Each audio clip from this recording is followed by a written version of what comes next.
la ley que elimina el régimen CAS, y esto evidentemente también abre una controversia con el Ejecutivo.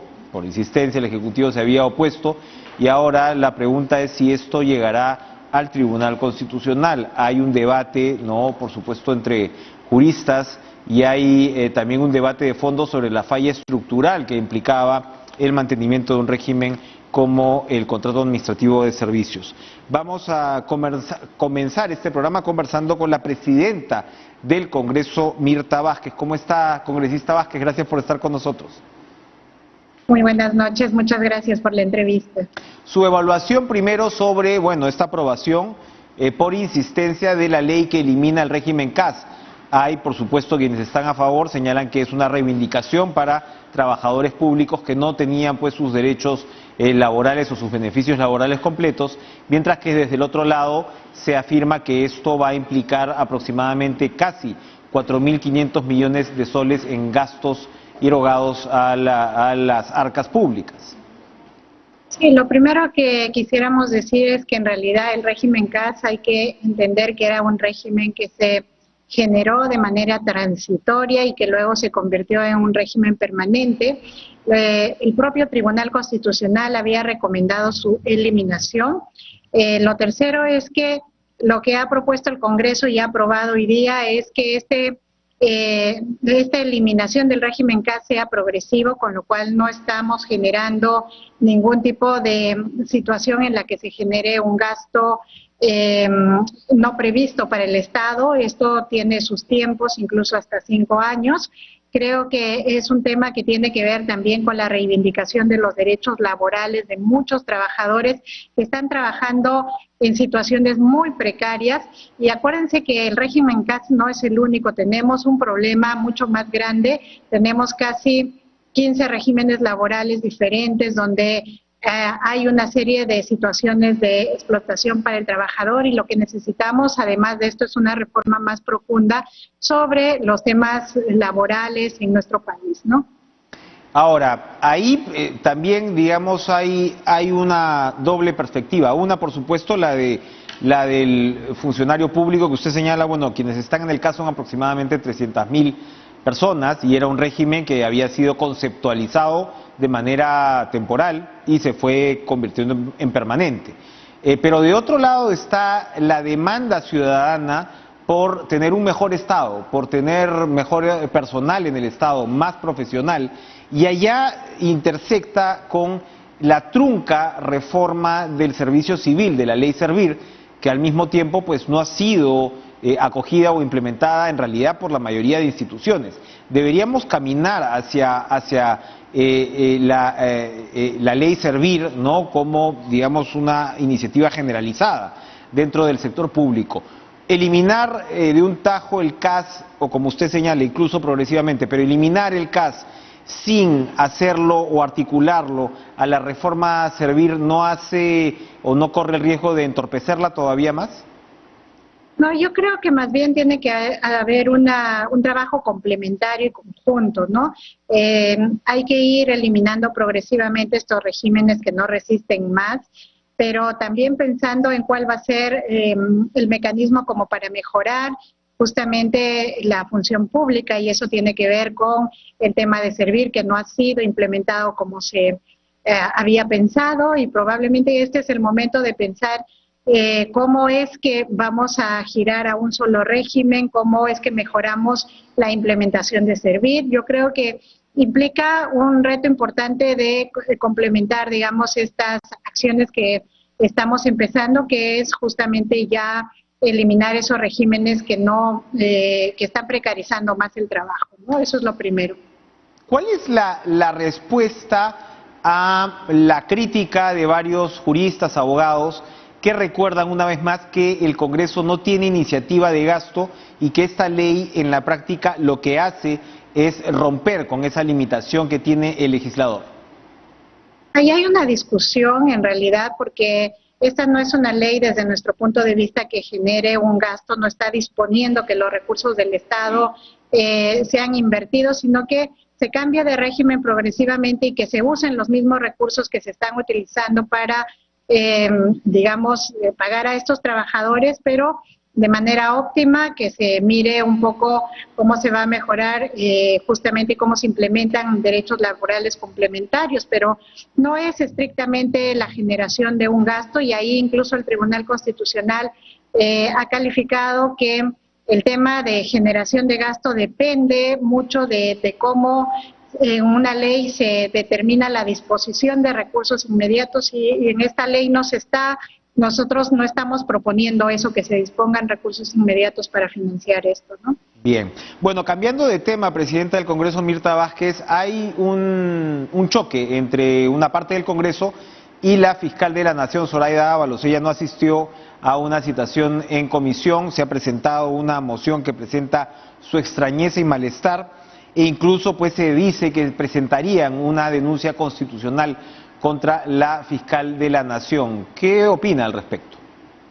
Sí, justamente en este momento se está viendo en el Pleno esa moción que ha sido presentada por algunas bancadas como Acción Popular, y bueno, lo que pretenden es justamente cuestionar un poco el trabajo de la Fiscalía en la persona de la fiscal de la Nación por todos estos hechos últimos que se han suscitado.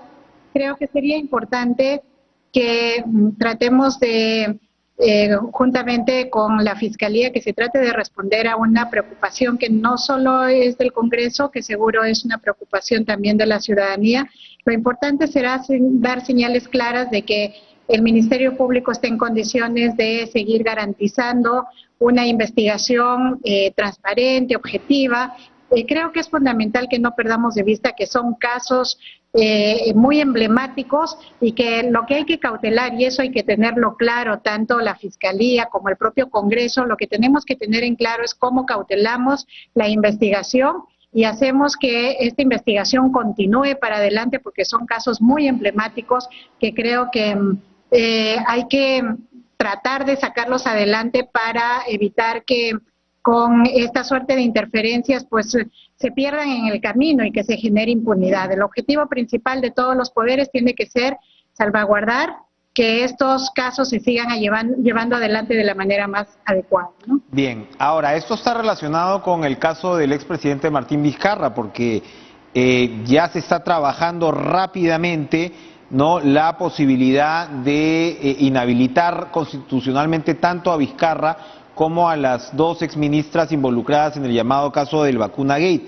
Y bueno, ya sabemos ahora que Jim Mamani será el delegado de presentar pues las denuncias constitucionales en la comisión. Y el caso, como digo, es inevitablemente controversial, porque más allá de la indignación que ha generado pues en parte importante de la población este escándalo o este caso, resulta que Vizcarra es candidato al Congreso y según las encuestas, bueno, va camino a convertirse probablemente en uno de los candidatos más votados al Parlamento, y eso siempre puede producir, como digo, pues una controversia profunda en términos del derecho a la participación ciudadana.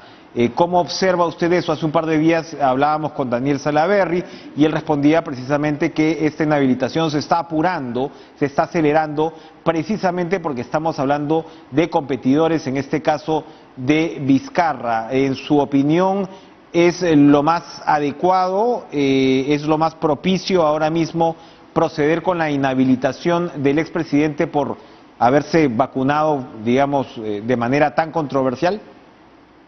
Bueno, yo creo que la labor del Congreso es la fiscalización, el control político, y es una labor a la que no podemos renunciar, ¿no? En principio eso.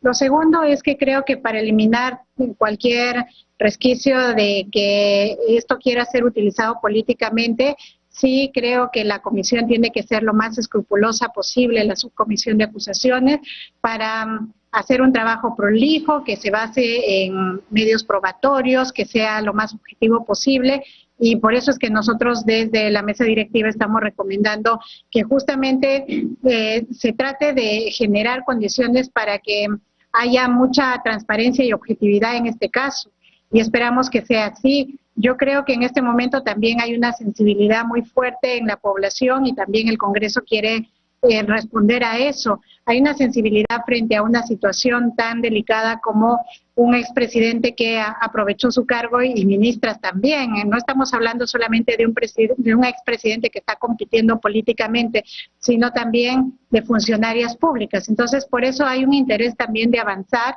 Y hay dos escenarios, digamos, si la investigación llega a concluirse antes de las elecciones y si hay medios probatorios suficientes, entonces se puede proceder a una inhabilitación.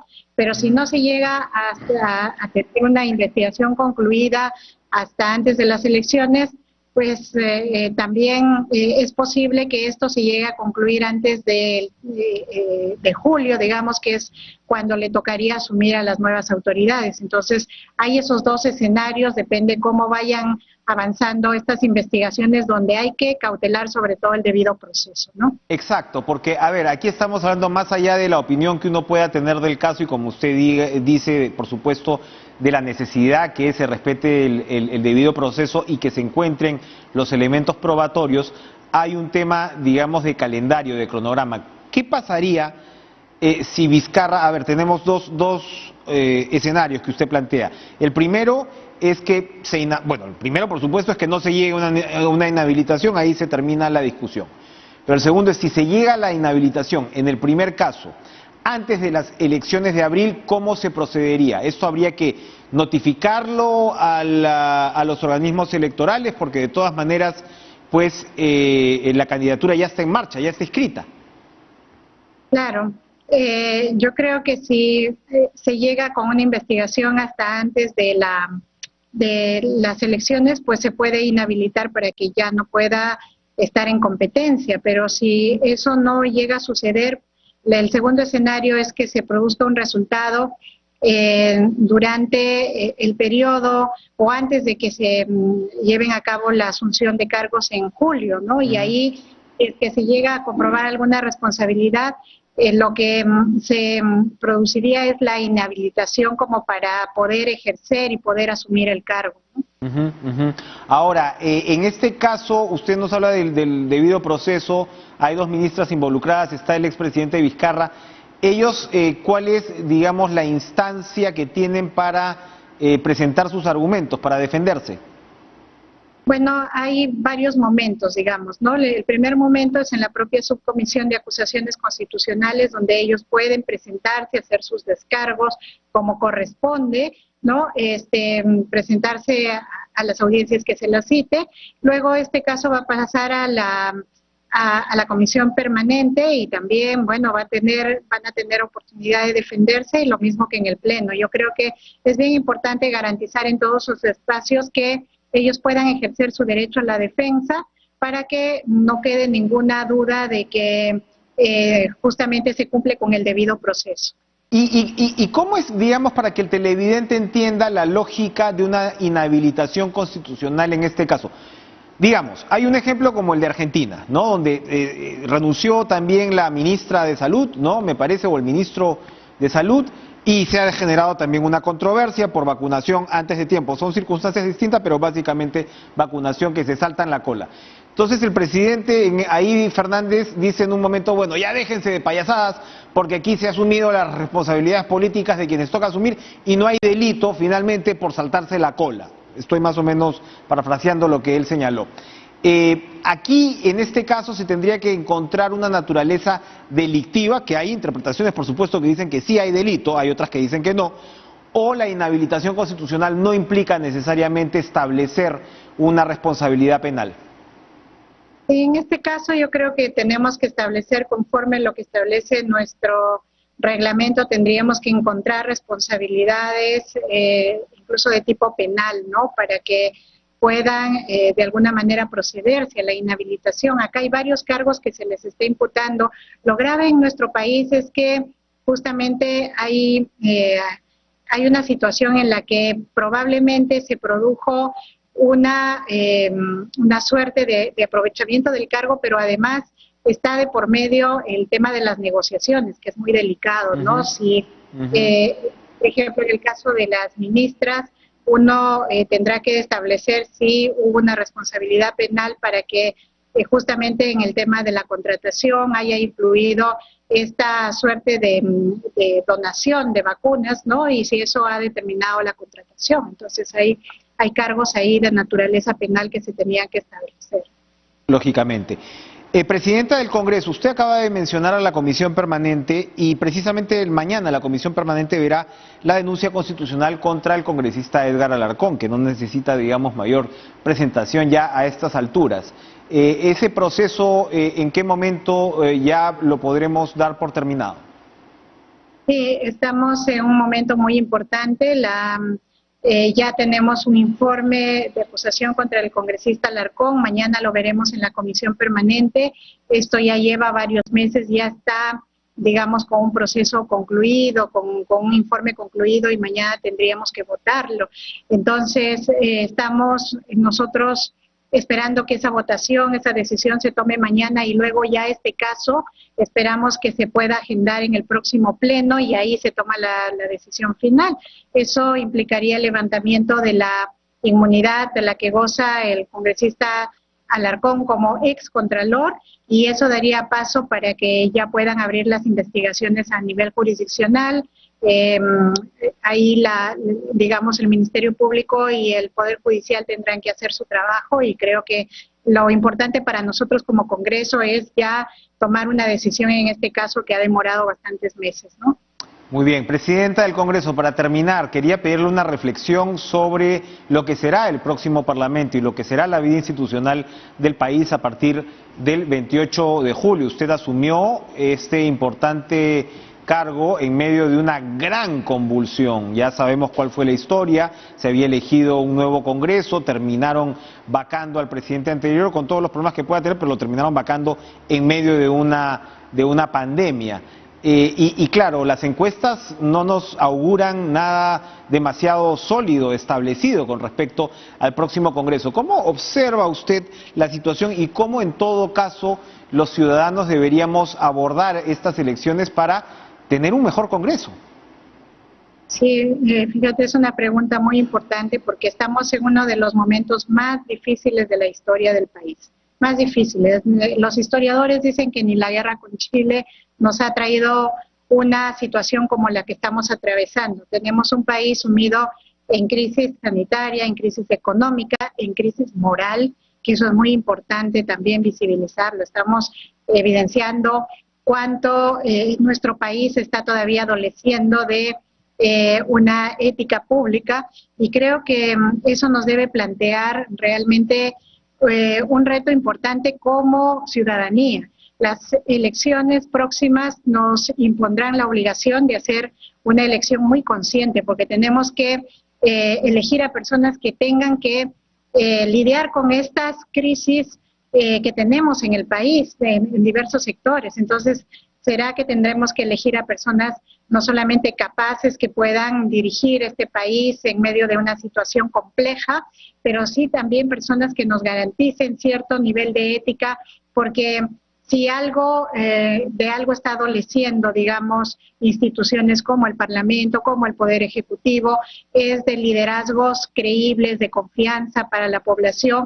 Eso en realidad nos está trayendo muchos, digamos, situaciones, nos está jugando muy en contra. Creo que es muy importante para la moral de este país tener autoridades que realmente sepan conducir el Estado en una situación tan compleja. Entonces, nuestro deber como ciudadanos es elegir de la manera más consciente. Bien, Presidenta del Congreso, Mirta Vázquez, como siempre, muchas gracias por atendernos en Cara a Cara. Muchísimas gracias, buenas noches.